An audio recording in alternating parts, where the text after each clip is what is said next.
Quisiera, si son tan amables, que me acompañaran una vez más a Romanos capítulo 6. Romanos capítulo 6, y vamos a leer el versículo 14. Romanos capítulo 6, versículo 14. Porque el pecado no se enseñoreará de vosotros, pues no estáis bajo la ley, sino bajo la gracia. La semana pasada iniciamos el estudio de este pasaje de la epístola a los Romanos, que como decíamos en aquella ocasión, este es uno de los textos favoritos de los antinomianos, es decir, de aquellos que niegan la relevancia de la ley moral de Dios para los creyentes en Cristo. Los antinomianos se oponen a la ley moral de Dios y la consideran como una atadura innecesaria de la que Cristo nos libertó.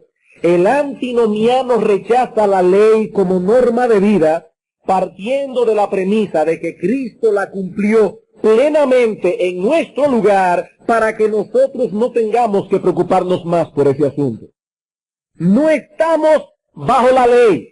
Ese es el lema de este sistema doctrinal, la bandera que estos hombres enarbolan cuando desean sustentar su teología con la palabra de Dios. Y digo esto porque realmente no todos los antinomianos se basan en las Escrituras para defender esta forma de pensar. No todos los antinomianos se basan en la teología para defender su estilo de vida. En realidad, amados hermanos, todos los hombres en su estado natural son antinomianos. Todos nosotros nacimos antinomianos. Y somos antinomianos hasta que vengamos a Cristo, tengamos alguna base teológica o no para ello. Todos nosotros nos oponemos por naturaleza a la ley de Dios. Esa es la lucha que Pablo relata en Romanos 7 que veíamos hace un momento. Aún en el mismo creyente, en su estado, por el pecado que mora en él.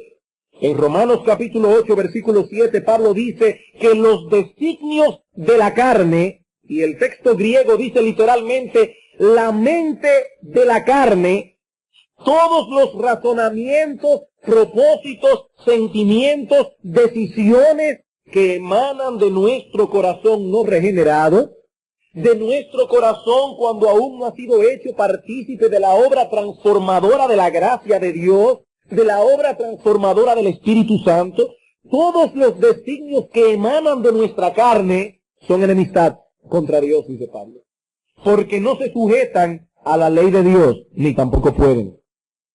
Repito, amados hermanos, todos los hombres son antinomianos por naturaleza. Y en ese sentido podemos decir que el antinomianismo nació en el mismo instante en que el pecado entró en escena en la historia del hombre.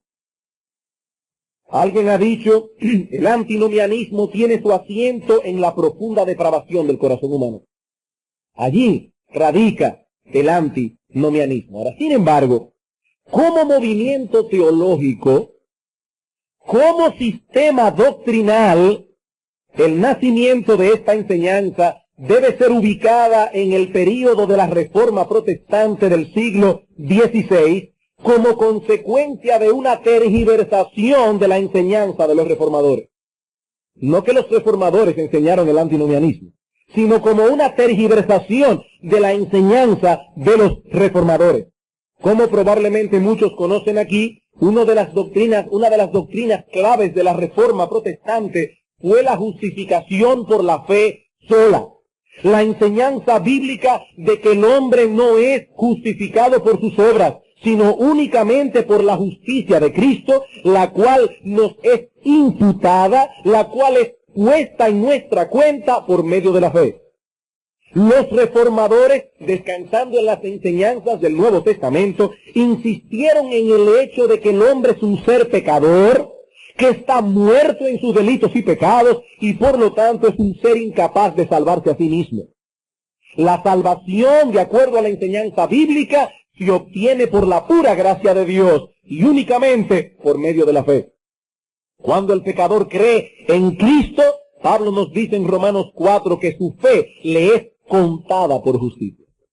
Él confía en Cristo para salvación y de inmediato la justicia perfecta de Cristo es puesta en su cuenta en los cielos. De tal modo que Dios no ve más sus pecados, sino más bien la justicia perfecta de su Salvador. Hermanos, cuando Dios revisa nuestros libros de contabilidad en los cielos, si nosotros hemos confiado en Cristo, lo que Él ve allí no son todos nuestros pecados.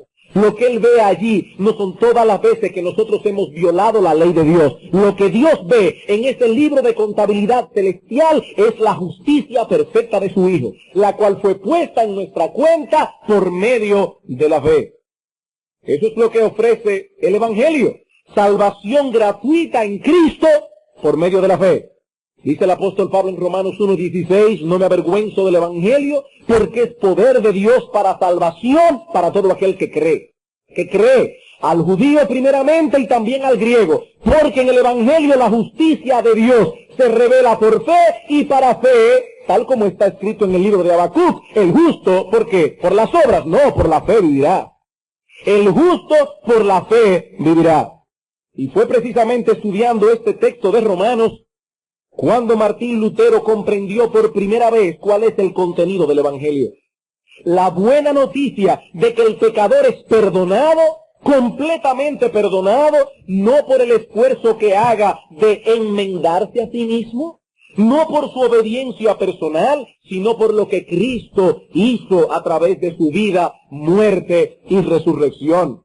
Él vivió una vida perfecta, nunca violó la ley de Dios, murió en la cruz en lugar de aquellos a quienes vino a salvar, y luego se levantó victorioso al tercer día para concluir así triunfante la obra de redención. Y ahora somos salvos únicamente por creer en Él. Somos salvos únicamente por confiar en Él y solo en Él. Dice Pablo en Romanos, en Efesios capítulo 2, versículo 8 y 9, porque por gracia sois salvos por medio de la fe, y esto no de vosotros, es un don de Dios, es un regalo de Dios, no por obras, para que nadie se gloríe. Nadie va a llegar al cielo diciendo, bueno, Señor, aquí estoy, me lo sudé, pero me la gané. No, nadie se la va a sudar, ni nadie se la va a ganar. Es gratis. Es gratis por medio de la fe. Ahora bien, esta buena noticia del Evangelio puede ser fácilmente tergiversada. Puede ser fácilmente torcida cuando no contemplamos todos los aspectos doctrinales envueltos en la salvación. Algunos pueden concluir erróneamente que ya que no somos salvos por medio de nuestra obediencia y por medio de nuestras buenas obras, entonces nuestra obediencia ni nuestras buenas obras juegan ningún papel en la vida cristiana.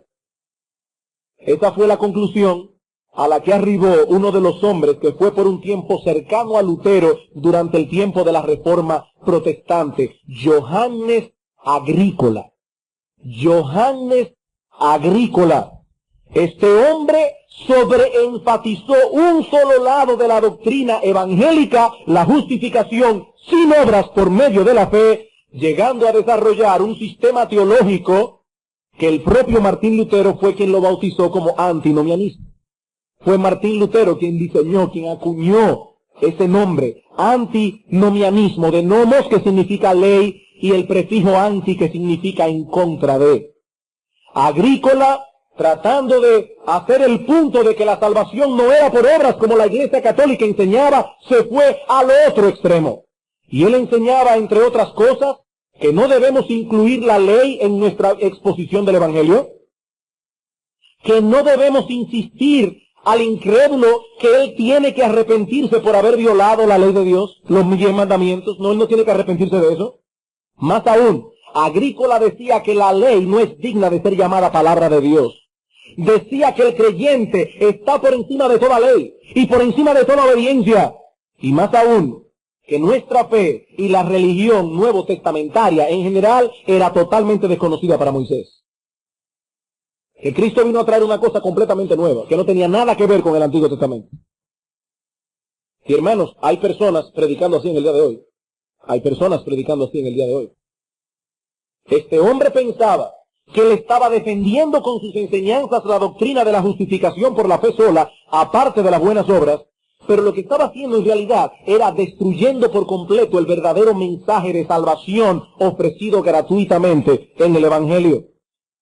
La salvación que el Evangelio ofrece no nos libra únicamente de la condenación del pecado, sino también de su esclavitud. ¿Para qué?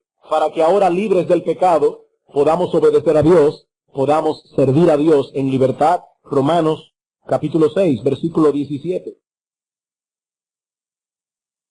Romanos 6, 17.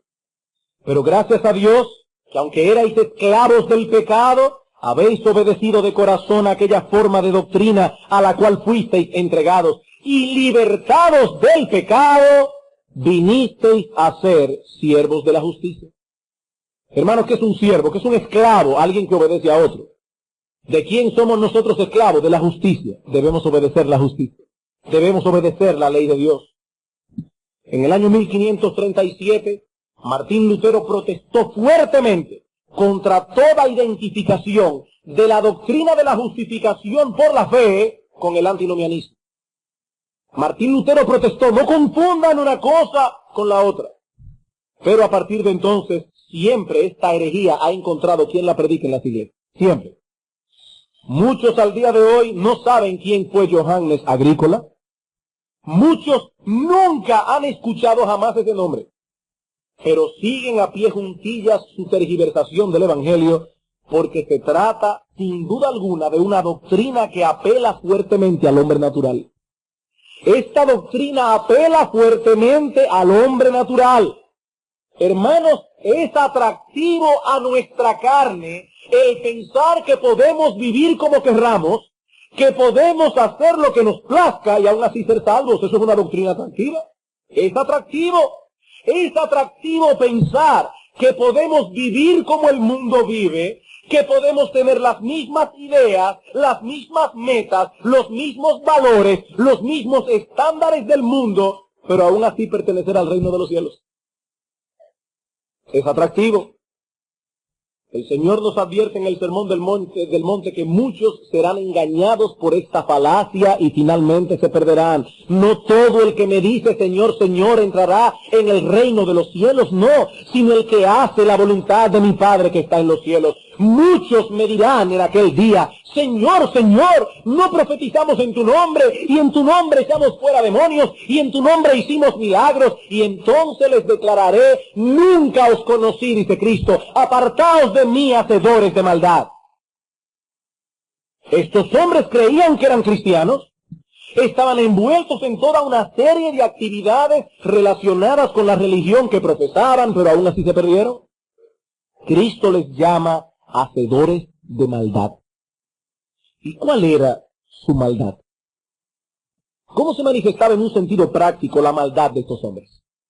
Bueno, es interesante notar que la palabra que se traduce aquí como maldad es anomia. Anomia. Literalmente sin ley. Sin ley. Estas personas profesaban ser cristianas, pero no mostraban estar sometidas a la voluntad de Dios revelada en su ley. No se veía en ellos un esfuerzo consciente por obedecer a Dios. No experimentaban hambre y sed de justicia, un deseo ferviente de ser cada vez más santos. Decían ser cristianos, pero vivían a su manera. Decían ser cristianos a su manera. Decían seguir a Cristo, pero en realidad seguían los impulsos de su propio corazón. En otras palabras, ellos eran su propia autoridad. Y Cristo dice en nuestro texto que tales personas se engañan a sí mismas si creen que son cristianos. Nadie puede clamar que es un verdadero cristiano si no está dispuesto a someterse a la voluntad de Dios. Nadie. No somos salvos por obedecer a Dios. No somos salvos por hacer buenas obras. Pero todos aquellos que han sido salvados por gracia, por medio de la fe, muestran la realidad de esa gracia y de esa fe por medio de sus buenas obras. Muestran la realidad de esa gracia y de esa fe por medio de su obediencia. ¿Qué fue entonces lo que Pablo quiso decir en Romanos 6:14? ¿En qué sentido no estamos bajo la ley, sino bajo la gracia? No podemos volver a repetir todo aquello que vimos la vez anterior. Simplemente voy a limitarme a repetir los encabezados y decir alguito aquí y allá para retomar nuestro tema en el punto donde lo dejamos. Lo primero que vimos la vez anterior en el estudio pasado fue considerar lo que este texto no enseña. Nuestro primer punto en el sermón anterior fue lo que este texto no enseña. Y vimos que es imposible que Pablo esté diciendo aquí que los cristianos no tienen nada que ver con los 10 mandamientos. Eso es imposible. Eso contradeciría un sinnúmero de textos del Nuevo Testamento que enseñan exactamente lo contrario. Pero no solo eso, hermanos. Si eso es lo que Pablo está diciendo, que ya no estamos bajo la ley en el sentido de que ya los 10 mandamientos no sirven para nada y no nos obligan en ningún sentido. Si eso es así, hermanos, ya no tenemos un parámetro objetivo para definir lo que está bien y lo que está mal. De hecho, eso eliminaría de un todo el concepto de pecado, porque el pecado no es otra cosa que infracción de la ley. Infracción de la ley. No hay ley, no hay pecado. No hay pecado, no hay culpa. No hay culpa, no hay condenación. No hay condenación, ya no se necesita ni a Cristo ni al Evangelio. Ya no se necesita. Si echamos a un lado la ley, destruimos al mismo tiempo la base que sustenta el Evangelio. Necesitamos la salvación que el Evangelio anuncia porque hemos violado la ley y algún día tendremos que dar cuentas por ello. Pero si no hay ley, no hay culpa. Si no hay culpa, no hay condenación. Si no hay condenación, ¿para qué vino Cristo? ¿Por qué murió en una cruz? Una vez establecimos este punto, pasamos en segundo lugar a colocar este texto en su contexto. Y vimos que en el capítulo 6 de la epístola a los Romanos, el apóstol Pablo está tratando con la objeción que generalmente se levanta cuando se predica el Evangelio, cuando se ofrece al pecador salvación gratuita que descansa enteramente en la obediencia de Cristo y no en la nuestra. Hermanos, ¿cuál es esta objeción que generalmente se levanta en contra del Evangelio? Si no somos salvos por nuestra obediencia, ni por nuestras buenas obras, sino solamente por la fe, vamos a creer en Cristo y a vivir como mejor nos parezca. Si yo no soy salvo por mis obras, voy a creer en Cristo y vivir como un diablo. Pablo dice, no, eso es imposible. Romanos capítulo 6, versículo 1. ¿Qué pues diremos? ¿Perseveraremos en el pecado para que la gracia abunde? En ninguna manera. No lo permita Dios. Eso es imposible, porque los que hemos muerto al pecado, ¿cómo viviremos aún en él? ¿O no sabéis que todos los que hemos sido bautizados en Cristo Jesús, hemos sido bautizados en su muerte?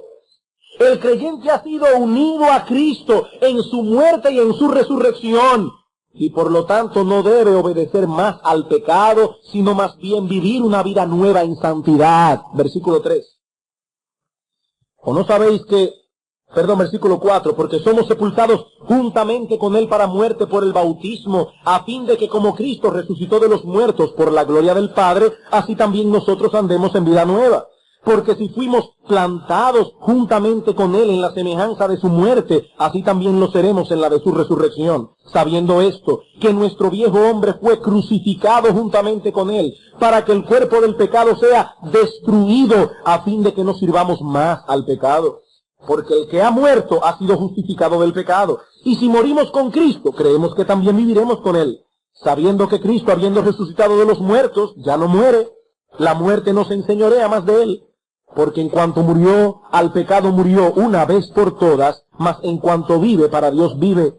Así también vosotros consideraos muertos al pecado, pero vivos para Dios en Cristo Jesús, Señor nuestro.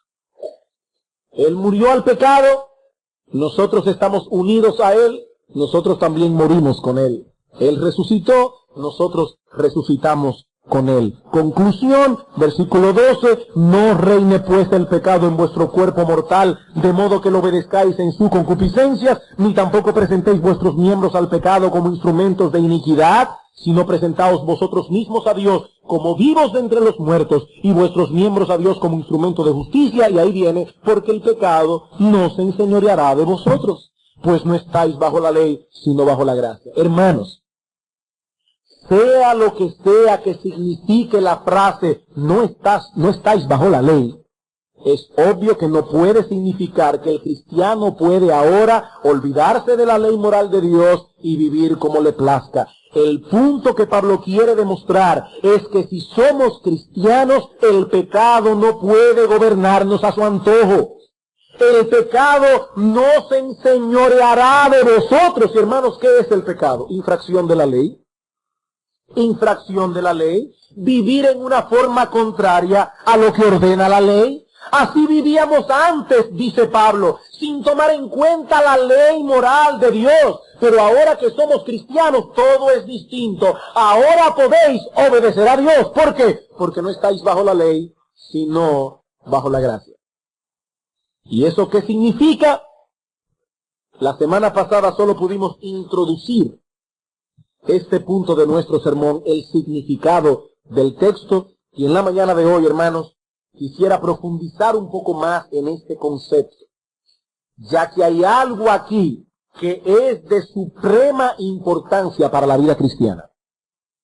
Comprender Romanos 6:14 puede ser lo que determine que un cristiano sea maduro. Puede ser lo que determine que un cristiano crezca realmente y se solidifique en su vida cristiana. Hermanos, la comprensión de este texto puede proveernos una herramienta vital para nuestro crecimiento en gracia y para nuestra lucha contra el pecado. Este texto contiene una enseñanza que, de ser comprendida, debe llenar de asombro, debe llenar de gozo el corazón de todo verdadero hijo de Dios.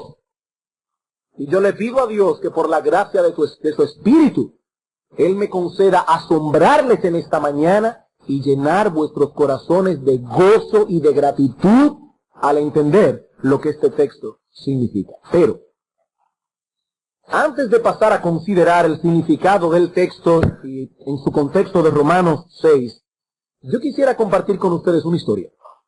Es una historia ficticia que escuché recientemente y que puede ilustrar lo que Pablo nos enseña en este pasaje. Debo hacer la salvedad de que las ilustraciones no siempre encajan en todos sus puntos con la verdad que intenta ilustrar. Las ilustraciones son más bien como ventanas que se abren para iluminar mejor el concepto que queremos ver. Pero no todos los elementos de esa historia concuerdan con la realidad que se quiere clarificar, ni todos los elementos de la historia tienen un significado particular. De paso, hermanos, este principio es importante cuando usted va a interpretar una parábola del Señor Jesucristo.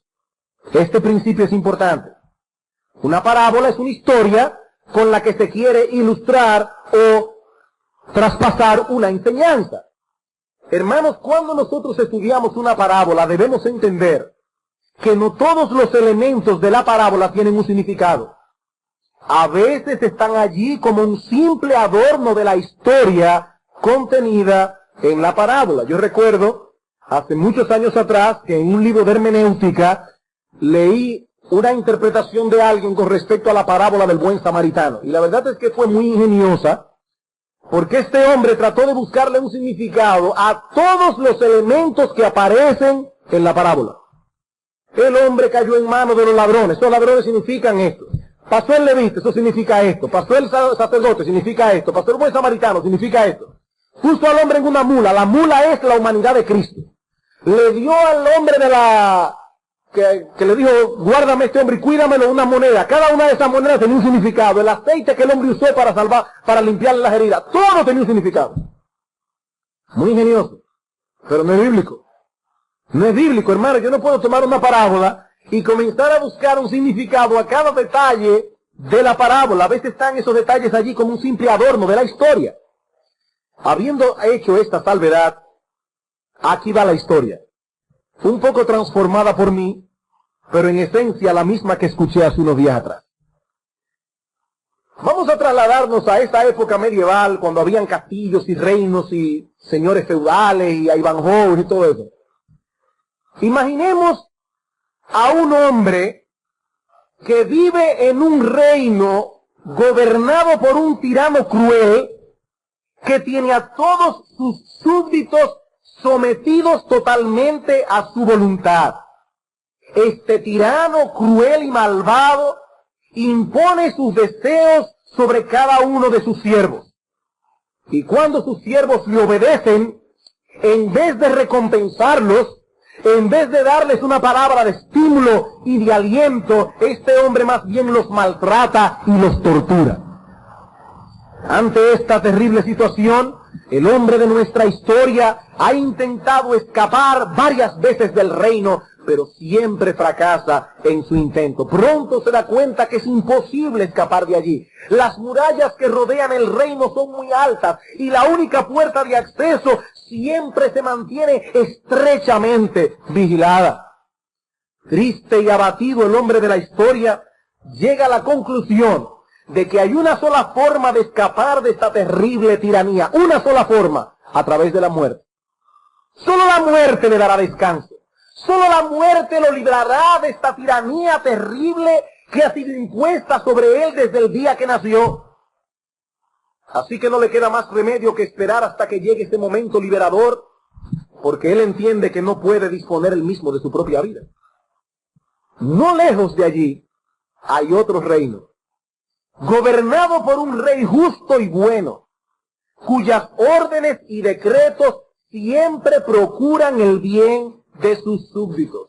Este rey, consciente de lo que está ocurriendo en este otro reino, ha logrado libertar a varios de los siervos de aquel tirano cruel y ahora se dispone a libertar a este otro, solo que su método es bien extraño, como veremos en un momento. Solo que su método es poco convencional. Como nadie puede escapar de allí si no es a través de la muerte, este rey, de alguna manera, este rey bueno y justo, se las ingenia para penetrar en la ciudad. ¿Y saben lo que hace? Mata al hombre que está tratando de escapar. Lo mata. Mata a este siervo oprimido que anhelaba ser libertado de las garras del tirano. Y ahora que el individuo ha muerto, las autoridades de este reino cruel hacen con él lo que se suele hacer en estos casos. Lo sacan de la ciudad y lo entierran en el cementerio que está al otro lado del muro. Por fin este hombre ha podido escapar. Por fin este hombre ha quedado fuera. Ya no está bajo aquella terrible tiranía. Ha sido libertado por medio de la muerte. Pero por supuesto ahí no termina la historia. Una vez dejan fuera y solo el cadáver de este hombre, el rey bueno y justo viene al cementerio, lo resucita y lo lleva a formar parte de su reino de justicia y de bondad, donde este hombre, lleno de gratitud hacia su nuevo rey, se esfuerza por agradarlo y obedecerlo en todo. Fin de la historia. Hermanos, algo similar ocurre con el cristiano de acuerdo a la enseñanza de Pablo en Romanos 6. El cristiano también había sido por un tiempo esclavo del pecado, como todos los hombres lo son. El pecado era un tirano cruel que lo gobernaba a su antojo. Un tirano que exigía ser obedecido con una obediencia absoluta y completa, prometiendo siempre una felicidad que nunca llega, una felicidad que nunca da. Pero cuando este hombre participa de la gracia de Dios en Cristo, todo cambia repentinamente. Su vida queda unida a Cristo de tal modo que no solo hay una total identificación entre él y Cristo, sino también una participación espiritual de lo mismo que Cristo participó a través de su muerte y de su resurrección. Noten cómo Pablo desarrolla esta idea en Romanos 6, tomando el bautismo como punto de referencia. Romanos 6:3. Pablo se pregunta: los que hemos muerto al pecado, ¿cómo viviremos aún en él? ¿O no sabéis que todos los que hemos sido bautizados en Cristo Jesús, hemos sido bautizados en su muerte? Si algunos aquí no han tenido la oportunidad de ver un bautismo bíblico, un bautismo tal como la Escritura lo enseña, no es simplemente tomar a un bebito y ponerle un poco de agua en la frente, no. Es tomar a una persona ya adulta y consciente que ha creído en Cristo y que se ha arrepentido de sus pecados, y sumergido completamente en agua y luego levantado otra vez. Ahora, hermanos, ¿qué es lo que el bautismo simboliza? Entre otras cosas, nuestra unión con Cristo. Así como Cristo murió y fue sepultado, así también nosotros somos sumergidos en el agua como si fuésemos sepultados allí. Pero así también como Cristo se levantó victorioso de la tumba al tercer día, nosotros también salimos del agua como si estuviésemos resucitando también. Versículo 4 al 5. Porque somos sepultados juntamente con Él para muerte por el bautismo, a fin de que como Cristo resucitó de los muertos por la gloria del Padre, así también nosotros andemos en vida nueva. Porque si fuimos plantados juntamente con Él en la semejanza de su muerte, así también lo seremos en la de su resurrección. Queridos hermanos, debo decir que hay un misterio en todo esto. Hay algo que escapa a nuestro entendimiento, pero la verdad es que por la gracia de Dios, nosotros hemos sido unidos a Cristo, morimos con Él y resucitamos con Él. John Murray dice al respecto, aquí tenemos una unión, la unión del creyente con Cristo, que no podemos definir de una manera específica, pero es una unión de un carácter espiritual intenso, congruente con la naturaleza y la obra del Espíritu Santo. De manera que de una forma real que rebasa nuestra capacidad de análisis, Cristo mora en su pueblo y su pueblo mora en Él. Hermanos, esto rebasa nuestra capacidad de análisis, pero lo cierto es que Cristo mora en su pueblo y su pueblo mora en Él. Cuando John Murray nos dice que esa unión es de carácter espiritual, lo que él quiere resaltar es el hecho de que es algo que está relacionado con la morada del Espíritu Santo en nosotros. Hermanos, ¿cómo se le llama al Espíritu Santo en la Biblia, entre otros nombres? Se le llama el Espíritu de Cristo. Dice en Romanos capítulo 8, versículo 9, que si el Espíritu de Cristo no está en una persona, el tal no es de Cristo. Para que una persona sea de Cristo, el Espíritu de Cristo tiene que estar en él. Ese Espíritu de Cristo mora en el creyente. Y de ese modo, nosotros estamos en Cristo y Él en nosotros, a través de su Espíritu Santo. Juan 14, 23.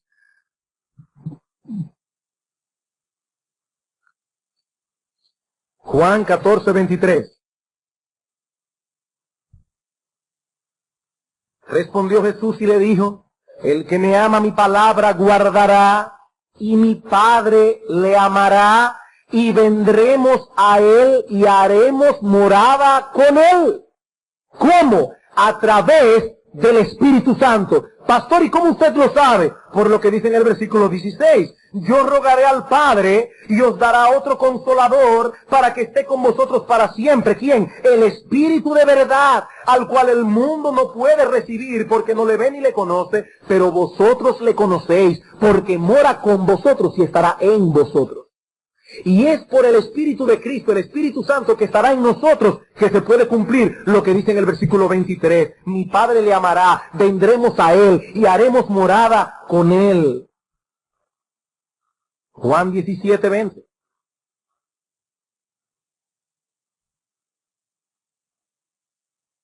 Cristo rogando por sus discípulos dice, mas no ruego solamente por esto, sino también por los que han de creer en mí por la palabra de ellos, para que todos sean uno, como tú, oh Padre, en mí y yo en ti, que también ellos sean uno en nosotros, para que el mundo crea que tú me enviaste. La gloria que me diste yo les he dado, para que sean uno, así como nosotros somos uno, yo en ellos, tú en mí, para que sean perfectos en unidad, para que el mundo conozca que tú me enviaste y que los has amado a ellos como también a mí me has amado. ¿Qué dice Cristo? Yo en ellos, tú en mí.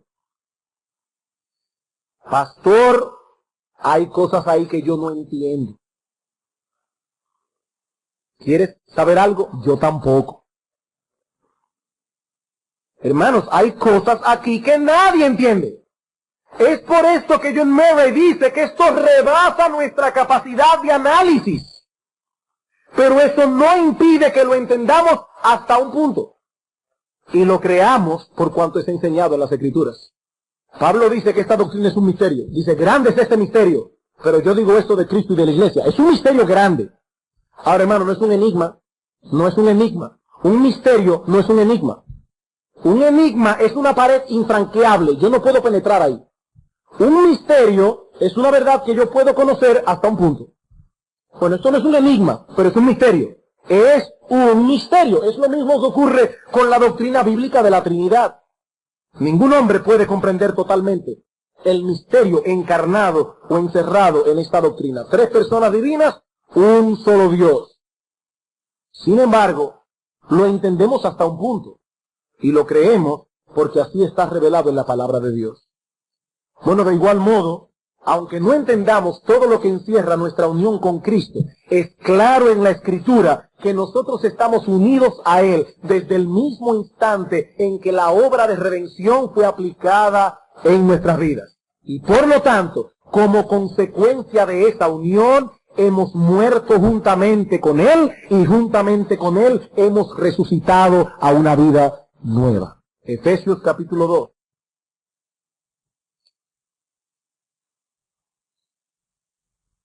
Efesios capítulo 2.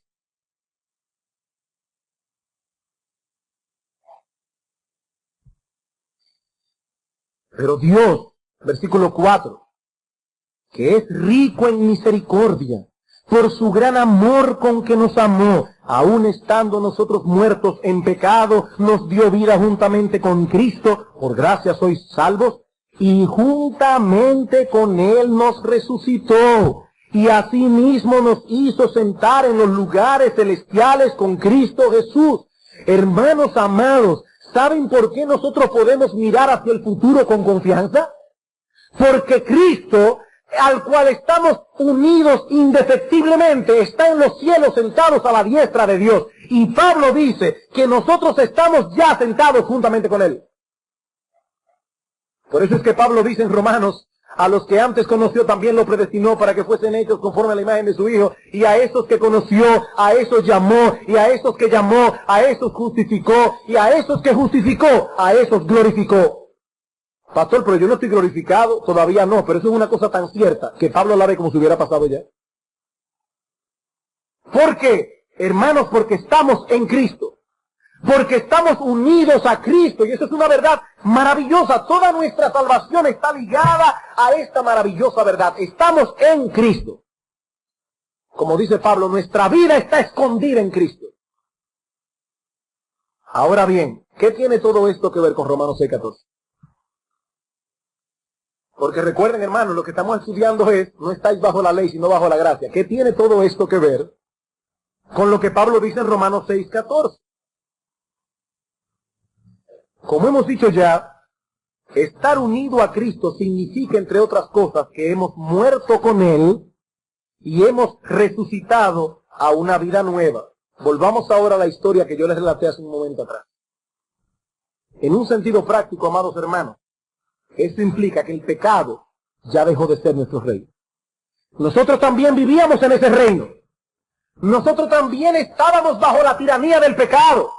Nosotros también estábamos bajo ese yugo opresor que no nos permitía servir en libertad a Dios, que no podíamos obedecer los mandamientos de Dios. No teníamos libertad para obedecer. Ese tirano cruel estaba sobre nosotros oprimiéndonos las 24 horas del día. Cristo nos libertó a través de la muerte. Cristo nos libertó a través de la muerte. Pero hermanos, mientras estábamos en ese reino, este pecado no nos dejaba en libertad de hacer lo correcto. No nos dejaba obedecer libremente a Dios. Y eso nos ponía en una terrible situación. Como decíamos en nuestro sermón anterior, todo hombre está obligado a obedecer a Dios. El hombre como criatura de Dios no tiene otra opción que obedecer los mandamientos de Dios. Pero debido a que es esclavo del pecado, él no quiere ni puede obedecer como debe hacerlo. La ley está sobre él está bajo la ley, aunque él no lo crea, ni lo entienda, ni lo acepte. Pero Dios, el soberano, decretó que así será. La ley está sobre todo hombre. Pero este hombre tiene esta ley demandando ser obedecida, pero él no tiene en sí mismo la capacidad de obedecerla. Eso es lo que significa estar bajo la ley. es estar en la terrible situación de tener que obedecer la ley, pero sin tener los recursos necesarios para poder hacerlo. Teniendo que obedecer la ley, pero al mismo tiempo esclavizado de ese tirano que es el pecado y que nos mueve a actuar en contra de la ley. Estar bajo la ley es estar en esclavitud del pecado. ¿Qué ha hecho Cristo por nosotros? Que nos libertó de ese tirano a través de su muerte y su resurrección. Lo mismo que hizo el Rey bueno y justo con el hombre de nuestra historia. Al morir juntamente con Cristo ya no estamos bajo el yugo opresor del pecado. El pecado dejó de ser nuestro rey. Hermanos, yo soy ciudadano dominicano.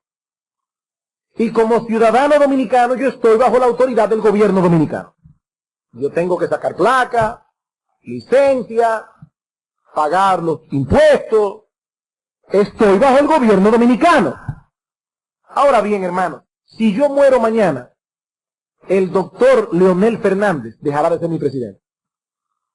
Si yo muero mañana, el señor doctor Leonel Fernández, nuestro presidente, dejará de ser mi presidente.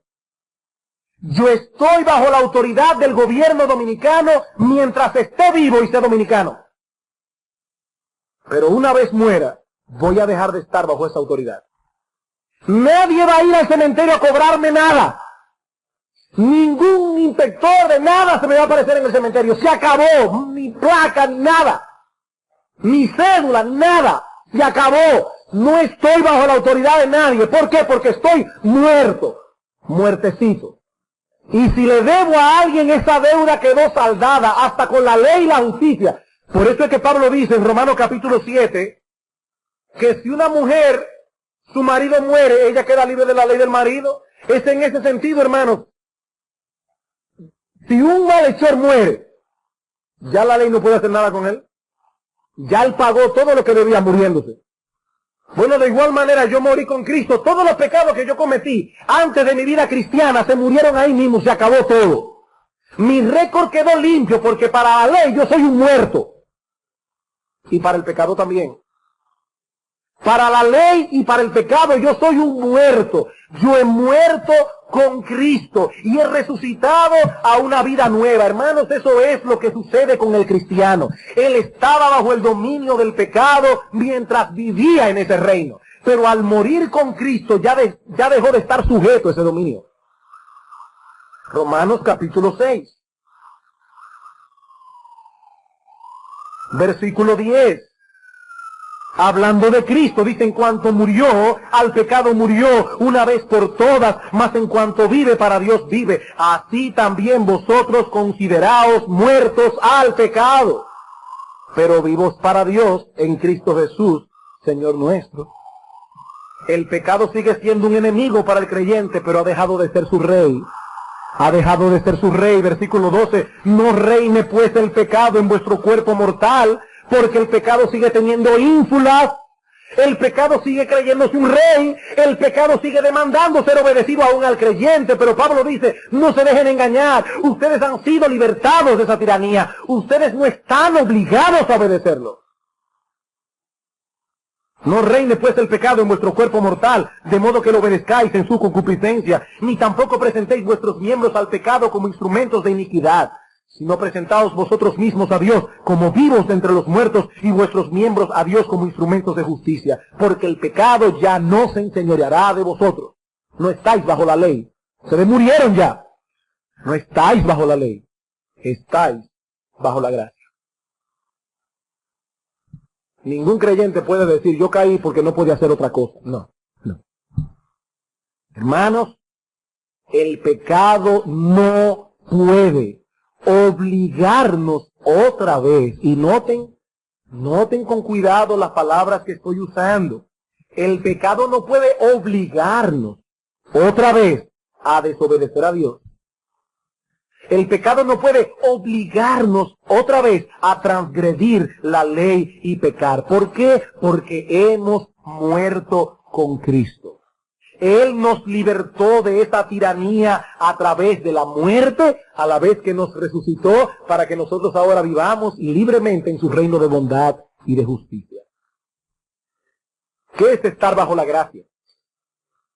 El estar bajo la gracia es contar con todos los recursos que emanan de la gracia de Dios en virtud de nuestra unión con Cristo en su resurrección. Eso es estar bajo la gracia. Versículo 4 del capítulo 6. Porque somos sepultados juntamente con Él para muerte por el bautismo, a fin de que como Cristo resucitó de los muertos por la gloria del Padre, así también nosotros, que hemos resucitado con Él, es la idea tácita en el texto, así también nosotros andemos en vida nueva. Andemos en vida nueva. ¿Significa esto que el creyente ya no tiene ningún problema con el pecado? ¿Que el pecado ya no representa ningún peligro para el cristiano? No, hermanos, eso no es lo que significa. Lo que estamos diciendo es que el pecado ya no reina en nuestras vidas. Y por lo tanto no puede obligarnos a violar la ley de Dios. El pecado sigue siendo un terrible enemigo. Un enemigo astuto. Pero en virtud de nuestra unión con Cristo, al haber muerto y resucitado con Él, no tenemos que ceder a las demandas del pecado. Hemos muerto al pecado y ahora estamos vivos para Dios. En palabras de Colosenses 1:13, Dios nos ha librado de la potestad de las tinieblas y nos ha trasladado al reino de su amado Hijo. Ya no estamos sujetos a ese tirano cruel, sino que con gozo, gratitud y devoción podemos servir libremente a aquel que nos ha hecho libres. ¿Qué dice Pablo en el capítulo 6, versículo 15? ¿Qué pues? ¿Pecaremos porque no estamos bajo la ley, sino bajo la gracia? En ninguna manera.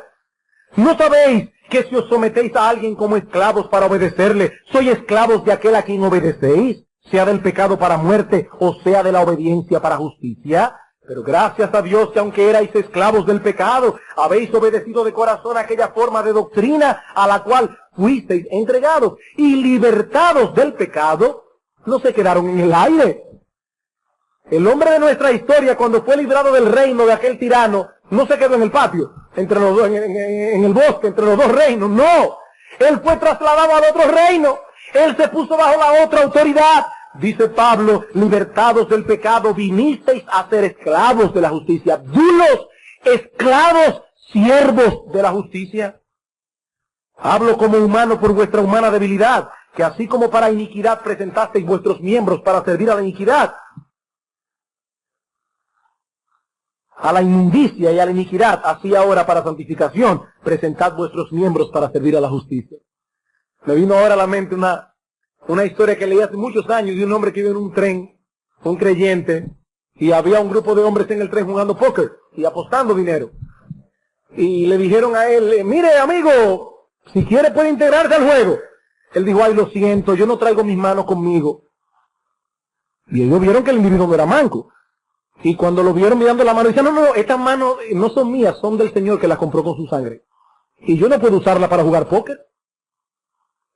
Yo no traigo mis manos conmigo, esas manos las compró Cristo. Y dice el Señor aquí, no presentéis vuestros miembros para servir a la inmundicia y a la iniquidad. Eso era cuando erais esclavos del pecado, pero habéis muerto y estáis en otro reino. Versículo 20, porque cuando erais esclavos del pecado, erais libres acerca de la justicia. Pero ¿qué fruto teníais de aquellas cosas de las cuales ahora os avergonzáis? Porque el fin de ellas es muerte, mas ahora que habéis sido libertados del pecado y hemos sido siervos de Dios, tenéis por vuestro fruto la santificación y como fin la vida eterna. Porque la paga del pecado es muerte, mas la dádiva de Dios es vida eterna en Cristo Jesús, Señor nuestro. Bien, hermanos, ¿qué aprendemos de todo esto? ¿Cómo podemos aplicar la enseñanza de este texto de una forma práctica? En primer lugar, esta enseñanza que hemos visto hoy nos muestra que el antinomianismo no tiene ninguna base bíblica. Esta enseñanza que hemos visto hoy nos muestra que el antinomianismo no tiene ninguna base bíblica. Una persona puede oponerse a la Biblia, una persona puede decir, yo no creo en la Biblia, y vivir como le plazca. Pero no es justo que viva como le plazca basado en la Biblia. No, usted puede decir, a mí no me da la gana la Biblia, ni me interesa, yo voy a vivir como yo quiera. Bueno, pagarás algún día por ello, pero estás en tu derecho.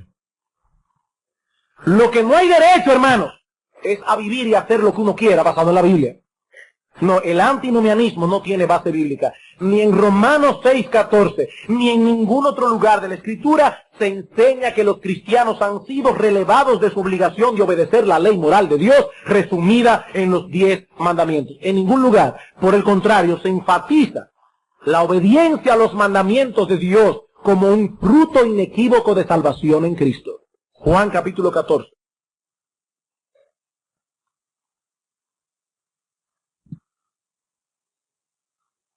Versículo 21.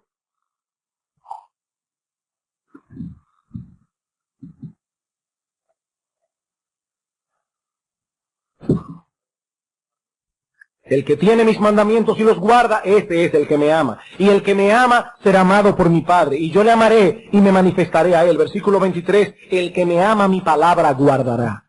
El que me ama mi palabra guardará. Primera de Juan capítulo 1 versículo 6.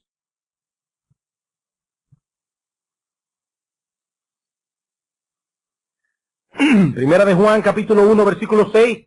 Si decimos que tenemos comunión con Él y andamos en tinieblas, mentimos. Eso es una mentira. Y no practicamos la verdad.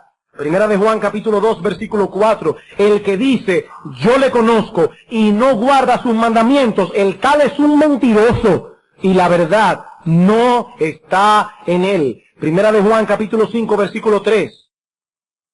Pues este es el amor a Dios. ¿Qué es el amor a Dios? Que guardéis sus mandamientos, y sus mandamientos no son gravosos.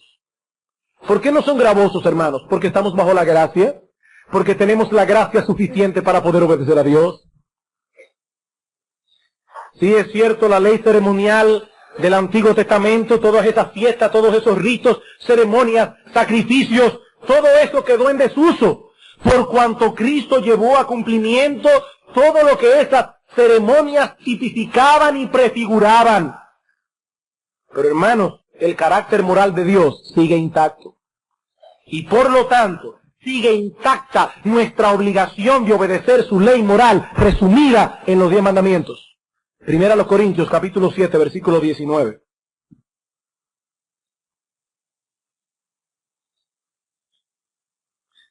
Primera a los Corintios, capítulo 7, versículo 19. Dice Pablo aquí, la circuncisión en cuanto a nuestra relación con Dios, nada es. Y la incircuncisión, nada es, sino el guardar los mandamientos de Dios. Una cosa es nada, la otra sí. La circuncisión nada es. Ahora, ¿sabes lo que sí es? Guardar los mandamientos de Dios. Eso sí es. Guardar los mandamientos de Dios. El que te circuncides o no, nada tiene que ver con tu situación delante de Dios. Nadie es mejor ni peor por ser circuncidado. Nadie es mejor ni peor por ser incircunciso. Eso no tiene importancia. Por lo menos, no desde el punto de vista religioso. No tiene importancia. Ahora, lo que sí tiene importancia en tu relación con Dios es que guardes sus mandamientos. Eso sí tiene importancia. El que te esfuerces por conformarte a la voluntad revelada de Dios. Así que, hermanos, el antinomianismo no tiene base bíblica. En segundo lugar, este texto nos es útil para examinar la verdadera condición de nuestro corazón. Este texto nos es útil para examinar la verdadera condición de nuestro corazón. Mi amigo, a la luz de lo que hemos visto hoy, ¿cuál es tu situación delante de Dios? ¿Estás tú bajo el dominio del pecado o bajo el dominio de la gracia? ¿Tiene el pecado dominio sobre ti? Ahora, nota que yo no te estoy preguntando si tú pecas. Esa no es la pregunta. Yo no estoy preguntando aquí, ¿tú pecas? No. Yo no me atrevería a preguntar eso porque todo el mundo tiene que responderme que sí. En Primera de Juan, capítulo 1, versículo 8, dice que si alguno afirma que no tiene pecado, ese hombre se está engañando a sí mismo. Y la verdad no está en él. Y en el versículo 10 Juan añade, si decimos que no hemos pecado, le hacemos a él mentiroso, porque él sí dice que hemos pecado. Si decimos que no hemos pecado, le hacemos a Él mentiroso y su palabra no está en nosotros. Así que yo no te estoy preguntando si tú pecas. No, no, no. La pregunta no es si tú obedeces perfectamente la voluntad revelada de Dios, porque sabemos que no.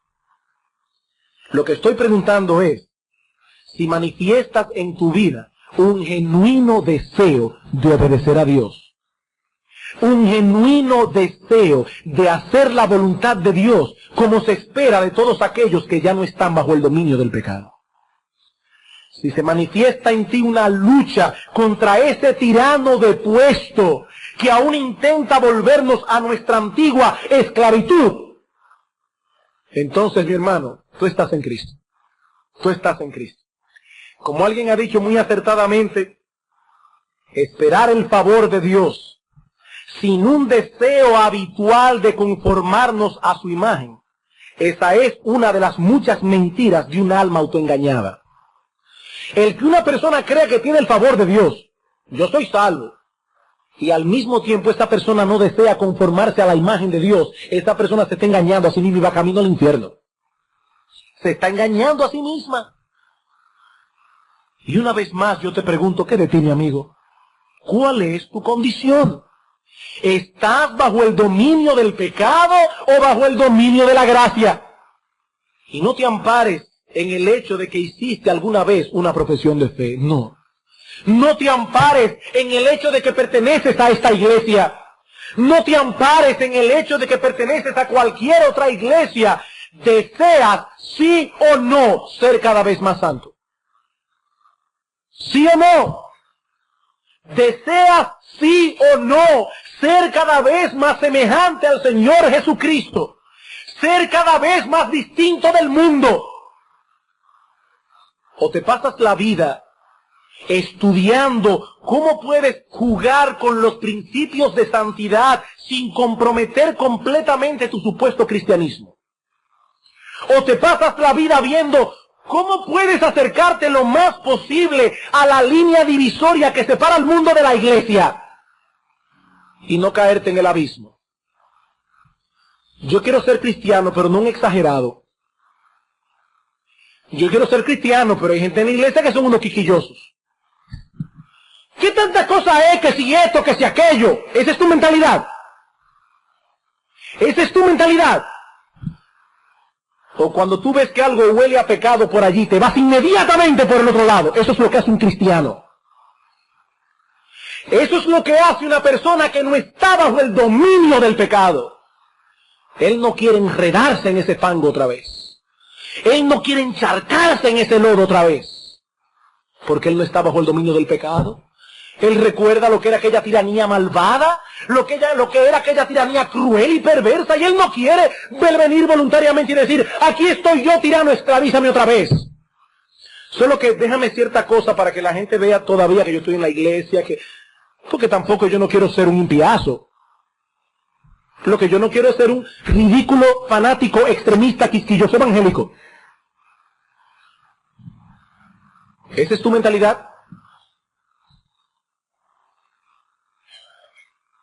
Porque Pablo dice, el pecado no se enseñoreará de vosotros. Ustedes no están bajo la ley, están bajo la gracia. Están bajo la gracia. Y la gracia de Dios, como dice Pablo, no ha sido en vano para con nosotros. Actúa en nosotros. Finalmente, hermanos, y bien brevemente, este texto también provee a los cristianos un fuerte estímulo para seguir luchando contra el pecado y caminando en pos de la santidad. Este texto provee a los cristianos un fuerte, un poderoso, un glorioso estímulo para seguir luchando contra el pecado y caminando en pos de la santidad. Amado hermano, querido hermano, ¿estás luchando a brazo partido contra el pecado que mora en ti? A veces te sientes desfallecer en medio de esta lucha y te preguntas si podrás seguir corriendo por mucho tiempo más la carrera cristiana. ¿Te ha pasado eso? Mi hermano, vuelve a leer nuestro texto otra vez. Pablo dice, el pecado no se enseñoreará de vosotros. No se enseñoreará. Este tirano depuesto seguirá tratando de enseñorearse, pero no podrá hacerlo. No podrá hacerlo. Él podrá seducirte en ocasiones y aún hacerte caer en ocasiones. Pero ¿sabes lo que él no podrá hacer? Él no podrá hacer que vuelvas a deleitarte otra vez en el pecado como lo solías hacer antes. Él no podrá lograr que tú firmes con él un tratado de paz. No podrá. Cristo seguirá reinando sobre ti y tú seguirás la lucha hasta el día de tu muerte, porque estás bajo el poder de la gracia, no bajo el poder de la ley. Bajo el poder de la gracia. La ley no tiene poder para salvarte. La ley no tiene poder para santificarte. La ley no tiene poder para preservarte en santidad. No, mi hermano, el poder está en la gracia de Dios. El pecado que aún mora en ti es fuerte, pero la gracia es más fuerte. El diablo tiene poder, pero el Dios de toda gracia es todopoderoso. Tendrás que librar a veces guerras terribles, agónicas contra el pecado, pero mi amado hermano, he aquí la promesa de la Escritura: el pecado no se enseñoreará de vosotros. No, 1000 veces no, porque estamos bajo el poder todopoderoso de la gracia de Dios. Si estás luchando, mi hermano, si estás agonizando en tu deseo de ser santo, en tu afán por no ceder a las seducciones del mundo, esta promesa es para ti. Esta promesa es para ti. Así que aférrate a ella y sigue corriendo. El pecado no se enseñoreará de vosotros. No estáis bajo la ley, estáis bajo la gracia. Vamos a orar.